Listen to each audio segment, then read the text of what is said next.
बेटियों के साथ दुर्व्यवहार करने वाले राक्षसी मनोवृत्ति के लोगों को अब फांसी पे लटकाने का कानून बनाया है। देश की बेटियां कैसे सुरक्षित रहेंगी, ऐसे रेप के आरोपियों को बरी कर दिया जाएगा। और आज मैं हाई कोर्ट गई थी, आज जो जजमेंट था, मैं उस जजमेंट को सुन के मुझे बहुत दुख हुआ है और उसको जमानत मिल गई है। যতক্ষণ না সপাটে একটা চর গালে পড়ছে ততক্ষণ কি মোদি সরকার জেগে ওঠে না? দুদিন আগে এমনই একটি থাপ্পড় পড়েছে মোদি প্রশাসনের গালে এবং তাতে এখন থরহরি কম্পমান দিল্লি প্রশাসনের উঁচু মহল।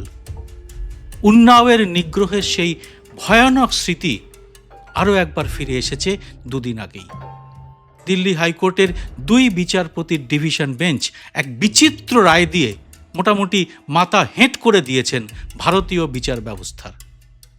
সেই রায়ের প্রতিক্রিয়ায় রাহুল গান্ধী যে টুইট করেছেন তার একটা অংশ এরকম, আমরা শুধু একটি মৃত অর্থনীতি নয়, এমন অমানবিক ঘটনার সঙ্গে সঙ্গে একটি মৃত সমাজও গড়ে তুলছি। কীরকম সমাজ? যেখানে এক বিজেপি নেতা নিম্ন আদালতে দুনিয়ার সবচেয়ে ঘৃণ্য অপরাধে দোষী সাব্যস্ত হয়েও একই রকম প্রভাবশালী থেকে যায়। কিভাবে সে উচ্চ আদালত থেকে জামিন পেয়ে যায় জানিয়ে এখন উত্তাল ভারতের সমাজ জীবন। আজকের এই এপিসোডে উন্নাওয়ের ঘটনার প্রেক্ষিতে সেই মৃত সমাজকেই কাটাছেঁড়া করার চেষ্টা করব। আর সেই সঙ্গে জানাবো লোকসভার বিরোধী দলনেতা রাহুল গান্ধীর হস্তক্ষেপের সঙ্গে সঙ্গেই কিভাবে জেগে ওঠে মোদি প্রশাসনের অন্তরাত্মা। এপিসোডটি ভালো লাগলে এটি লাইক ও শেয়ার করে আরও মানুষের কাছে পৌঁছে দিতে ভুলবেন না, কারণ আপনার একটি ছোট্ট লাইকের উপর নির্ভর করে ইউটিউব এটা আরও মানুষের কাছে পৌঁছে দেয়।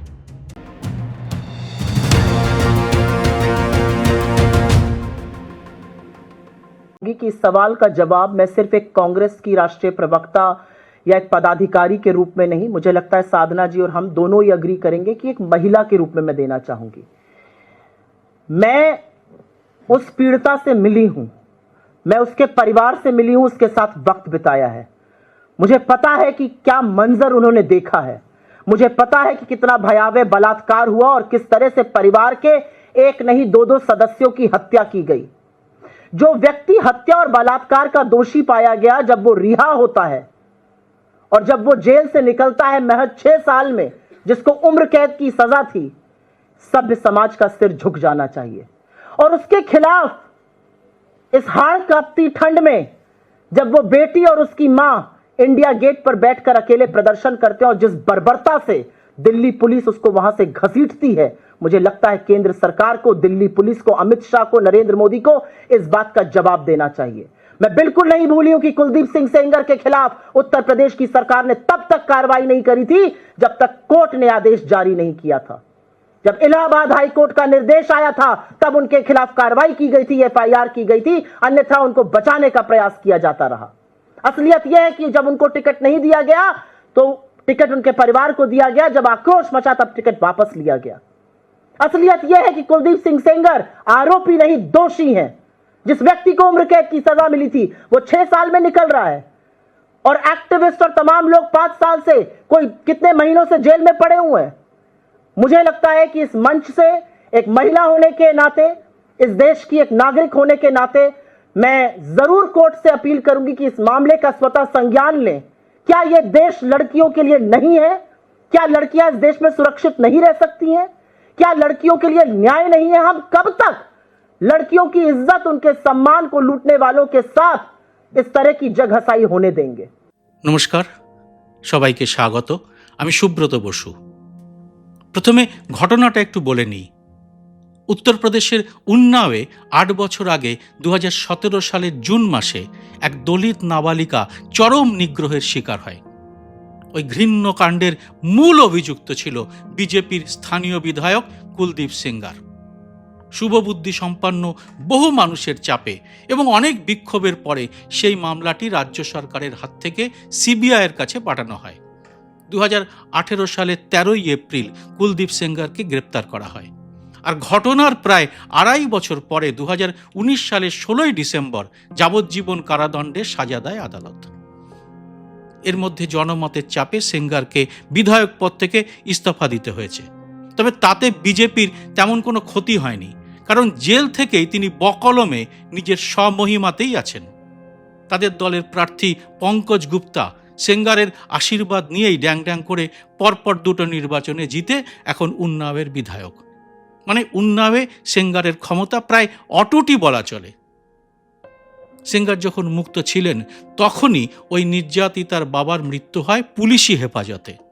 কে করল এই কাজ? জবাবটা স্পষ্ট। ঘটনার প্রধান সাক্ষীকেও সরিয়ে দেওয়া হয় দুনিয়া থেকে। এরপর 2019-এ সেঙ্গার বিধায়ক পদ থেকে ইস্তফা দিতে বাধ্য হন।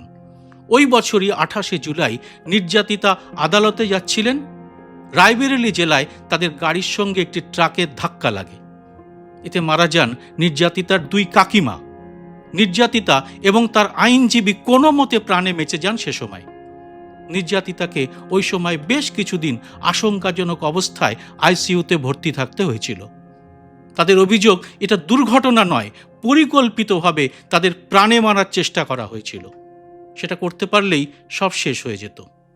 এখন প্রশ্ন, উন্নাওয়ের নিগ্রহের এই ঘৃণ্য ঘটনা কি এত সহজে ভুলে যেতে পারেন দেশের মানুষ? দিল্লি হাইকোর্টের 2 বিচারপতি সুব্রমণিয়াম প্রসাদ এবং হরিশ বৈদ্যনাথন শঙ্কর কি তেমনই মনে করেছিলেন? এই 2 বিচারপতি সেঙ্গারের পক্ষে কি রায় দিয়েছেন এবার তার এক ঝলক দেখে নেওয়া যাক। নিম্ন আদালতের রায় নিয়ে সেঙ্গার আপিল করেছিলেন উচ্চ আদালতে, আর তারা সেঙ্গারের সাজা আপাতত স্থগিত রেখে তাকে জামিন দিয়েছেন কয়েকটি মামুলি শর্ত দিয়ে। কিরকম শর্ত? সেঙ্গারকে একটি ব্যক্তিগত বন্ড দিতে হবে, কিছু নির্দিষ্ট জায়গায় থাকার শর্ত মানতে হবে এবং নির্যাতিতার বাড়ির 5 কিলোমিটারের মধ্যে তার যাওয়া চলবে না। পাশাপাশি নিয়মিত পুলিশ স্টেশনে গিয়ে রিপোর্ট করতে হবে তাকে। এই শর্তের কথা না বললে এই অমানবিক মামলাটির মূল সমস্যাটা বোঝাই যাবে না। যে কোনো সাধারণ বুদ্ধির মানুষের মনেই প্রথমে যে প্রশ্নটি আসবে সেটি হলো, সেঙ্গারের মতো প্রভাবশালী অপরাধীর জন্যে 5 কিলোমিটারের নিষেধাজ্ঞা কতটা যথাযথ? এমন ঘৃণ্য এক ঘটনার পর যাবজ্জীবন সাজা পাওয়া অপরাধীর জামিন পাওয়াটা কতটা ন্যায় হতে পারে? 2 বিচারপতির এমন অদ্ভুত রায়ের প্রেক্ষিতে প্রধানমন্ত্রী মোদীর নীরবতাও এখন দেশ জুড়ে প্রশ্নের মুখে। কেন? কারণ নির্যাতিতা গত কয়েক বছর ধরেই মোদীর কাছে যেতে চেয়েছিলেন প্রধানমন্ত্রীর অভয় বার্তা। তিনি তো আমাদের অভিভাবক। তিনি সবসময় বলেন বেটি বাঁচাও, বেটি পড়াও। এমনকি প্রধানমন্ত্রীর সঙ্গে দেখা করা এবং এই জামিনের প্রতিবাদ জানিয়ে নির্যাতিতা এবং তার মা নিজেরাই এই প্রবল শীতে দিল্লির রাস্তায় ধর্নাতে বসেছিলেন। কিন্তু পুলিশ যেভাবে টেনে হিঁচড়ে তাদের তুলে দিয়েছে তা ফের মনে করিয়ে দিয়েছে হরিয়ানার কুস্তিগিরদের তোলার সেই দৃশ্যকে। হরিয়ানার আন্তর্জাতিক খ্যাতিসম্পন্ন মহিলা কুস্তিগিররা অবশ্য এতদিনে বুঝে গেছেন মোদির এই বেটি বাঁচাও স্লোগান আসলে কতটা জুমলা। বিপক্ষে যদি বিজেপির প্রভাবশালী সাংসদ বা বিধায়ক থাকে তবে প্রধানমন্ত্রী এসব ক্ষেত্রে কোনো কথাই বলেন না। যেমন কথা বলেন না মণিপুরের বিশ্বকাপানো সেই নারী নিগ্রহের ঘটনাটি নিয়েও। তিনি কথা বলেন শুধু ভোটের সময় বিহার বা বাংলার জঙ্গলরাজ নিয়ে। নির্যাতিতা মেয়েটি কি বলেছেন এবার একটু জেনে নেওয়া প্রয়োজন। তারপরেই বুঝতে পারবেন কেন রাহুল গান্ধীর সাহায্যের আশ্বাস পেয়ে আপাতত সামান্য হলেও স্বস্তির নিঃশ্বাস নিতে পারছে ওই মেয়েটির পরিবার। বুঝতে পারছে দেশের অভিভাবক পাশে না থাকলেও অন্তত কেউ তাদের পাশে আছেন। गुहार लगाई, मैं प्रधानमंत्री से मिलने की गुहार लगाई, मैंने सबसे मिला लेकिन हमसे कोई भी नहीं मिला। और राहुल भैया का सामने से फोन आया और सामने से हमको बुलाया और मैं उनसे मिलने गई। उन्होंने मुझे न्याय का आश्वासन दिया। আর এবার তাই একেবারে ক্যামেরার মুখোমুখি হয়ে তিনি জানিয়েছেন, আমি প্রধানমন্ত্রী নরেন্দ্র মোদী এবং অমিত শাহের সঙ্গে দেখা করার আবেদন জানিয়েছিলাম, কিন্তু কেউই আমার সঙ্গে দেখা করেননি। কিন্তু রাহুল ভাইয়ের পক্ষ থেকে ফোন আসে এবং তিনি আমাকে দেখা করতে ডাকেন। আমি সোনিয়া গান্ধীজি এবং রাহুল ভাইয়ের সঙ্গে দেখা করেছি। তারা আমাকে ন্যায় বিচার দেওয়ার আশ্বাস দিয়েছেন। রাহুল ভাই আমাকে বলেছেন এই লড়াইয়ে তিনি আমার সঙ্গে আছেন। হ্যাঁ, রাহুলও পোস্ট করেছেন এই ঘটনাটির কথা জানিয়ে। কি বলেছেন রাহুল? রাহুল লিখেছেন, একজন নির্যাতিতার সঙ্গে এমন ব্যবহার কি ন্যায্য? তার অপরাধ কি এই যে তিনি ন্যায়ের জন্যে নিজের কণ্ঠস্বর তুলতে সাহস করেছেন? ঘটনার অপরাধী প্রাক্তন বিজেপি বিধায়ককে জামিন দেওয়া অত্যন্ত হতাশাজনক এবং লজ্জাজনক, বিশেষ করে যখন নির্যাতিতাকে বারবার হেনস্থা করা হচ্ছে এবং তিনি প্রবল আতঙ্কের মধ্যে দিন কাটাচ্ছেন। এদের জামিন আর নির্যাতিতার সঙ্গে অপরাধীর মতো আচরণ, এ কেমন ন্যায় বিচার? আমরা শুধু একটা মৃত অর্থনীতি নয়, এমন অমানবিক ঘটনার সঙ্গে সঙ্গে একটা মৃত সমাজও গড়ে তুলছি। গণতন্ত্রে ভিন্ন মত প্রকাশ করা অধিকার, আর তাকে দমন করাও অপরাধ। নির্যাতিতার প্রাপ্য সম্মান, নিরাপত্তা এবং ন্যায়, ভয় এবং অন্যায় নয়। অর্থাৎ আরও একবার, যে কাজ প্রধানমন্ত্রীর করার কথা সেই কাজের দায়িত্ব রাহুল গান্ধী যেচে এগিয়ে এসে তুলে নিয়েছেন নিজের কাঁধে। রাহুলের এই প্রতিক্রিয়ার ফল কি হয়েছে? বলা যায় মোদী সরকারের পুরো প্রশাসন এতে নড়ে গেছে। রাহুলের হস্তক্ষেপের সঙ্গে সঙ্গে হঠাৎ করে কুম্ভকর্ণের নিদ্রায় থাকা মোদী সরকারের প্রশাসন তড়িঘড়ি জেগে উঠে রাতারাতি সিবিআইকে মাঠে নামানোর কথা ঘোষণা করে দিয়েছে। মানে সিবিআই এবার এই জামিনের স্থগিত চেয়ে সুপ্রিম কোর্টে যাবে। অর্থাৎ সেঙ্গারের জামিন বজায় থাকবে কিনা এবার তা ঠিক করবে সুপ্রিম কোর্ট। আর সেই সর্বোচ্চ ন্যায়ালয়ের দিকেই তাকিয়ে এখন গোটা দেশের মানুষ। কিন্তু প্রশ্ন, এত বড় ঘটনাকে এত লঘু করে কেন দেখালেন দিল্লি হাইকোর্টের দুই বিচারপতি? দীর্ঘ ৮ বছর কেন এই নির্যাতিতার পরিবারকে যোগীর সরকার এবং মোদীর সরকার কোনো আশ্বাস দিতে পারল না?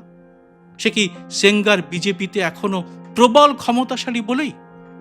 আর এই জন্যেই কি ওই নির্যাতিতার যে একটা অত্যন্ত শক্তিশালী আইনি টিম প্রয়োজন তা জেনেও মাথায় ঢোকায়নি তথাকথিত বিশ্বগুরুর দল? আর সেঙ্গারের মতো মানুষ জেলের ভিতরে বসেও কি করে এত প্রভাবশালী থেকে যায় তার কি তদন্ত করবে সিবিআই? রাহুলের সঙ্গে দেখা করার পর তার আশ্বাস পেয়ে মেয়েটির পরিবার কি এখন একটু নিশ্চিন্তে ঘুমোতে যেতে পারবে? কিন্তু এমন সাড়া জাগানো ঘটনার পরেও যোগী মোদীর হিন্দুত্ববাদী নীতিবাগী সরকার কেন এতদিন কুম্ভকর্ণের নিদ্রা দিচ্ছিল, সে প্রশ্ন কি উঠবে না? কংগ্রেসের পক্ষ থেকে একটি পোস্টার শেয়ার করা হয়েছে। সেখানে লেখা আছে, নারী নির্যাতনকারী বেলে আর বিজ্ঞানী জেলে।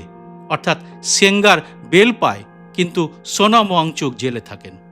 অবশ্য হরিয়ানার আর এক নারী নিগ্রহকারী নরপিশাচ রাম রহিম ভোটের আগে ঠিক কতবার প্যারোলে ছাড়া পেয়েছে তা তো সবাই জানেন। আর ওমর খালিদের যে জামিন মিলছে না বছরের পর বছর ধরে, তাও তো দেশের মানুষ দেখছেন।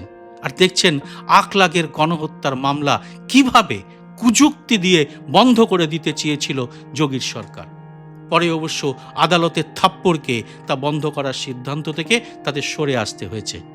ঠিক যেমন হয়েছিল বিলকিস বানুর নির্যাতন মামলার দোষীদের মালাটালা পরিয়ে ছেড়ে দেওয়ার সিদ্ধান্তের ক্ষেত্রেও। মোদির বেটি বাঁচাও বেটি পড়াওয়ের জুমলার ফানুস বছরের শেষে এভাবে ফেটে যাবে, এটা ভেবেছিল কি তার অন্ধভক্তরা? বিষয়টি নিয়ে আপনার সুচিন্তিত মতামত অবশ্যই জানান কমেন্ট বক্সে। জয় হিন্দ, সত্যমেব জয়তে।